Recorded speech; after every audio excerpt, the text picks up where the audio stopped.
大家好，我叫大清黄. Hello, everyone. My name is Ben Steger, and this is the Adopted Asian American. So many of you guys are probably wondering, Ben, why do you look like an idiot? I think, would an idiot do that?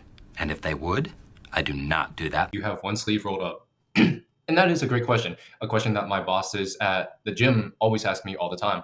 Ben, why do you have one sleeve rolled up? Why do you have one pant leg pulled up? That's because, like today's topic is about, it's about being genuine. So for me, I really don't care what other people think about, especially when it comes to appearance wise. I kind of do whatever I want, and that's just not because I'm trying to look like an absolute d bag, but because I more or less just want to be able to be myself and be me. I don't want to be like anyone else. There can be only one. And so, in order to do that, I feel like, okay, pulling up one pant leg, also because I'm a little bit hot and I want to vent a little bit. So, that's what I'll do. And I always try and do the opposite thing because in my head, it's about, okay, if my left pant leg is pulled up, then my right arm has to be rolled up because it's about a balance within my body. And that also has to do with how I do things, how I talk, how I walk, how I also carry myself.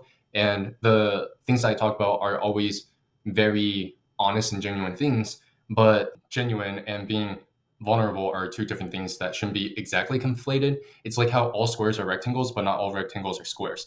In the sense that being vulnerable, you are being genuine, but being genuine, you can be genuine about your hopes, your dreams, and about how you want to present yourself, but you're not being vulnerable to when you're at your lowest lows, when you're hitting kind of rock bottom. And this past few weeks where I'm being hyper stressed, either that's because of work or because of family, because I'm moving, because of friends, whatever it is, I had a hard time trying to express myself to my like close family and friends that, hey guys, I'm actually really stressed. I need either help, I need someone to talk to, I need X, Y, and Z. I'm not willing to do that with people.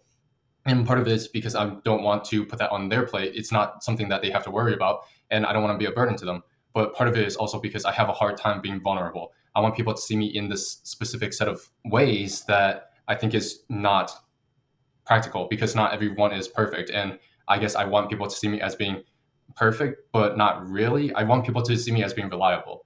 And ultimately, being very reliable means I have to show them that I am going to stay calm in stressful situations, not get frustrated because of X, Y, or Z. And so that's why sometimes I won't be vulnerable. But also, to a discussion that my family and I recently had, I'm unwilling to be vulnerable to other people because I'm afraid of rejection from these new people who are either acquaintances or someone who I just met. And I'm unwilling to show them that I have necessarily trauma or sadness or all these other things that makes me more whole and rounded. So there is that very distinct difference between being vulnerable and being genuine.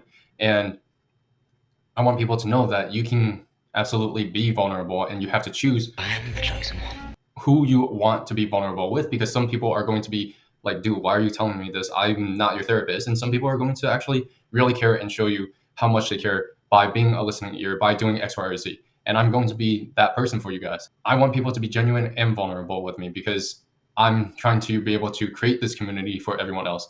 And that's what I really, again, am doing this for.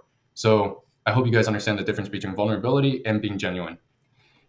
Anyways, I hope you guys liked the video. Like, subscribe if you did, and leave a comment about when you were last vulnerable. I don't know. Could be yesterday. You might have cried. I don't know. I didn't, but who's to say? Anyways, I'll catch you in the next one. Peace.